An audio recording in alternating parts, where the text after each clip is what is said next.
Hi guys, and welcome to my guide on War Thunder's Space Race event. First of all, my name is OddBawZ. I'm a full-time streamer on Twitch, and I play around 40 hours of War Thunder per week on average. In the background is a few clips and highlights of things like my 13 kill P8 bomb, and other various funny or silly stuff that's happened while I've been live.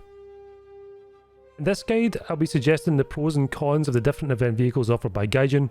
The only exception is the boat, just because I've got no real experience with them. I don't think it'd be fair to give any advice. I'll be showcasing 3 games featuring the Object 279, the AU-1, and the 20mm Puma. All 3 of which are really outstanding games and really don't reflect the reality of playing them. I've been playing for around 19 months now, and the time I've amassed almost 4,000 hours of playtime. I've earned pretty much every nation's top tier vehicles, and in that time I've got a good idea of how vehicles, both tanks and planes, fit into the game's meta. Now the formalities are out of the way. This is the last and most recent clip from one of my live streams. Apologies for the lack of audio, but I do play music during streams and YouTube doesn't have the best reputation for copyright.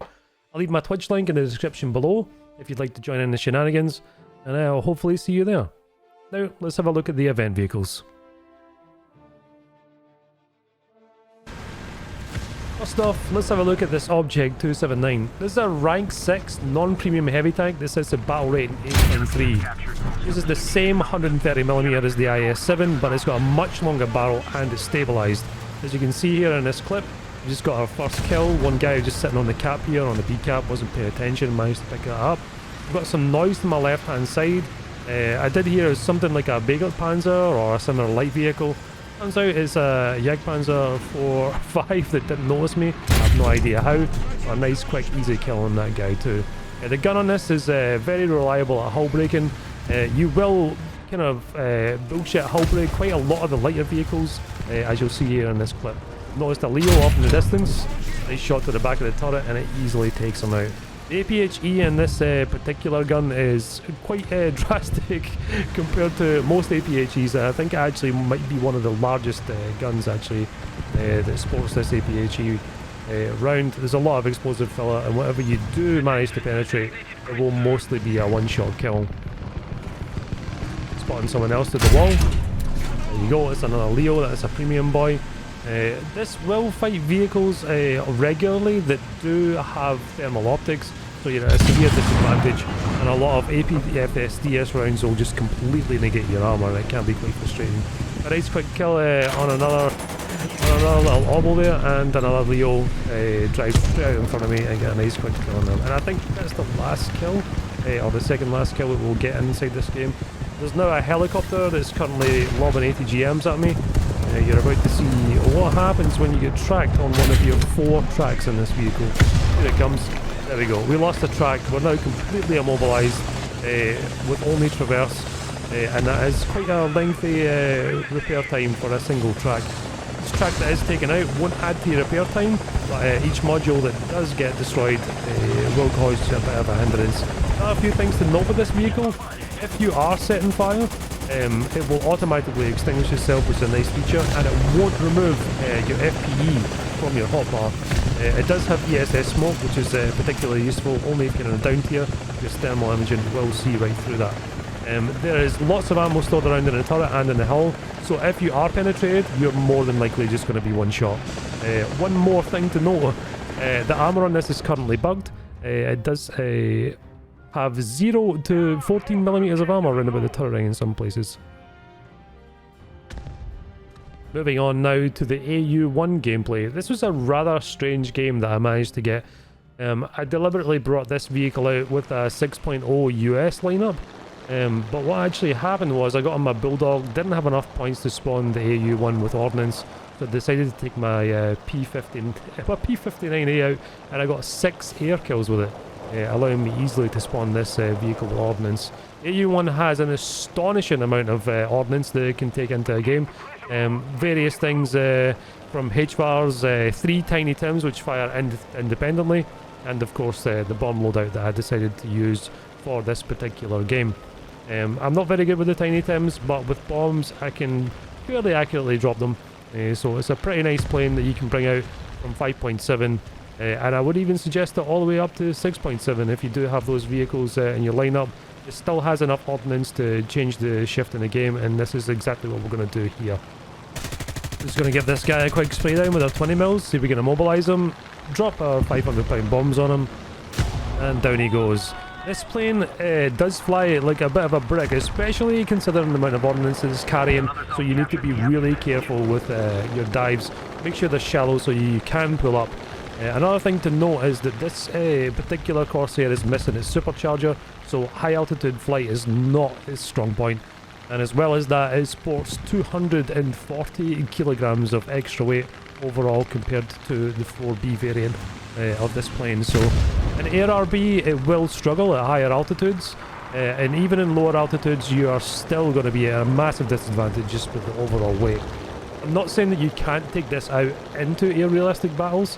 It will do perfectly well at ground pounding, and you should be able to hold your own against similar ground pounders at that BR, but if you do take it to altitude, it will suffer greatly.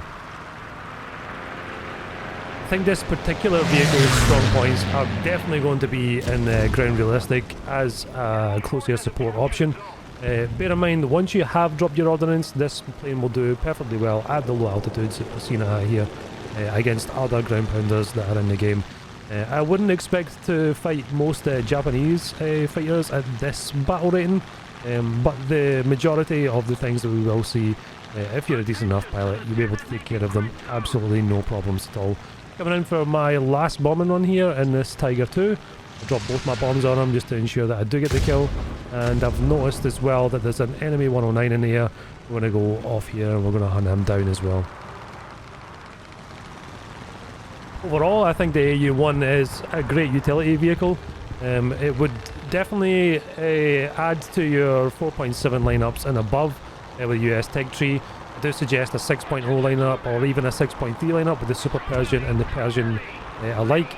I think this is a great addition to 5.7 lineup, as well as it being a premium.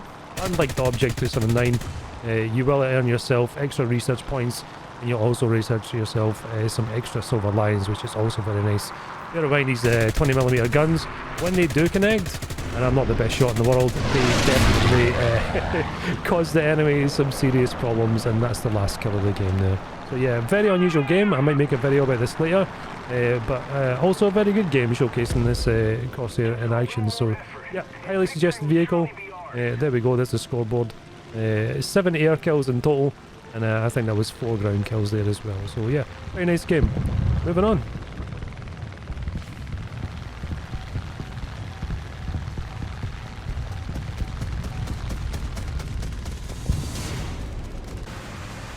This is the 20mm Puma. This is a rank 1 Germany battle rating 1.7, and honestly this is what we would call a bully vehicle.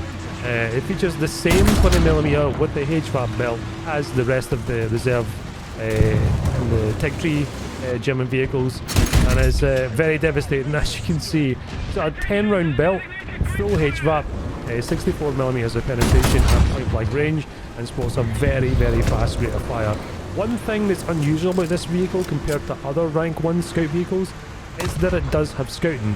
I'm not sure Gaijin's intent in adding this as a feature, but I was told that Gaijin wouldn't add rank 1 scouting to light vehicles because there were too many of them, allowing just about every vehicle in the game to scout.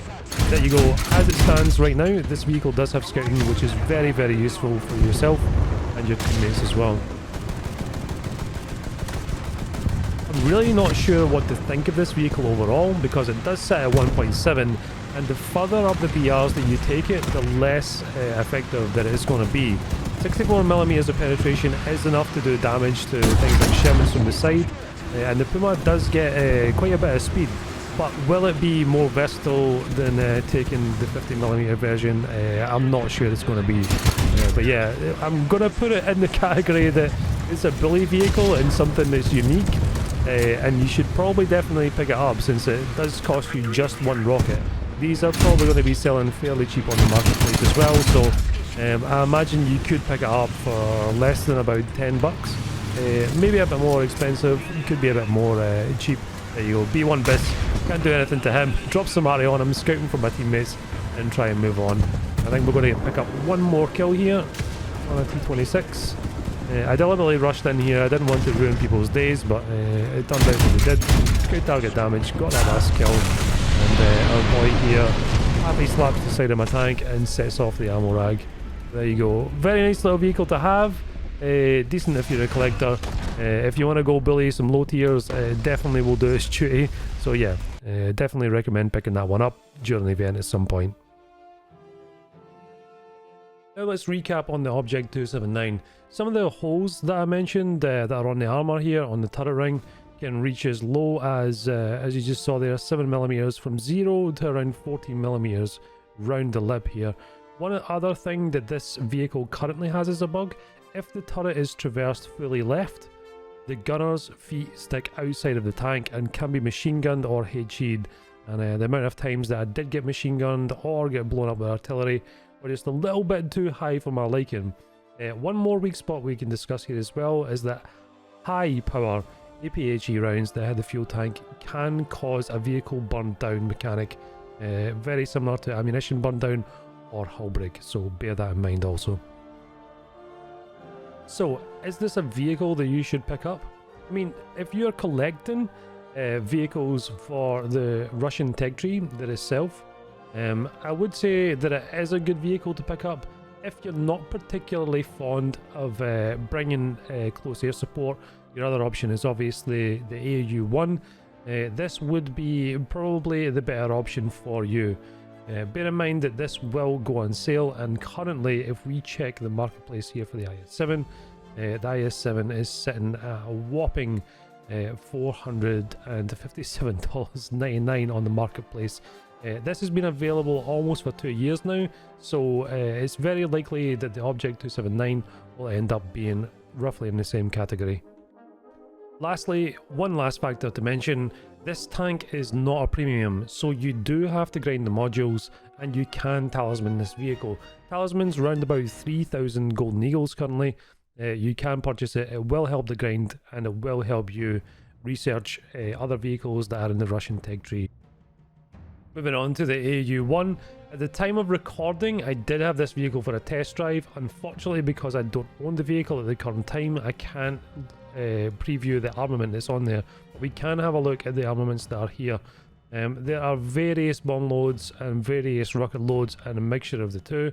This is currently one of the best if you're good at aiming the Tiny Tims. You get 3 bomb drops of 500 pounds and 3 Tiny Tims which fire off individually. You've also got the HVARs, and the loadout I was using on the video was the 2,000 pounder, 2 1,000 pounds and 6 500s. This aircraft is a premium vehicle, so it will help you grind out research points and silver lions towards your US tech tree, and at the current BR that it's at, it's actually a very good grinder if you were to ground pound an ARB, or if you were to do close air support for ground RB. This is a fantastic vehicle to pick up, and I would definitely recommend it. As for the 20mm Puma, like I said, this is more of a bully vehicle than anything else. Another thing I forgot to mention is that this the gun itself has a 70-degree elevation, so it can aim at aircrafts, and as well as that, the MG42 has an extreme rate of fire, so if you do come across any light vehicles that have crew exposed, this will make short work of any exposed crew members. And also against biplanes, etc., it's a very good SPAA, so the versatility of this vehicle is very high considering it can scout. It does have a very effective gun, and it has extremely high speeds. I would definitely recommend adding this to your list. Currently you can launch 4 rockets.